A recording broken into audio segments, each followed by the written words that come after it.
Hello guys, today I'm going to tell you about that Synapse token. Now before we start the video, let's say my legal disclaimer. This video is only for educational purpose. Do your own research for the investing. According to the white paper, Synapse SYN is a cross-chain interoperability protocol that enables secure assets transfer, swaps and messaging between different blockchains. Core purpose, it acts as an interchain programming interface, allowing developers to build applications that operate seamless across multiple networks. Key technology, the ecosystem is powered by the Synapse Bridge, cross-chain automated market maker AMM pools, and an optimistic rollup chain for execution. Governance token, the SYN token is used for community governance of the protocol via Synapse DAO.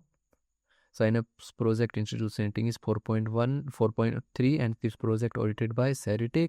Synapse token total supply is 249.85 million and circulating supplies around 235.96 million SYN token. SYN token is listed on Binance, KuCoin, Crypto.com and other popular exchanges. If I share my opinion with you, then this project up to 85% chances that it is a legit or good project. So guys, don't take my opinion as a financial advice. Do your own research for the investing. Thanks for watching.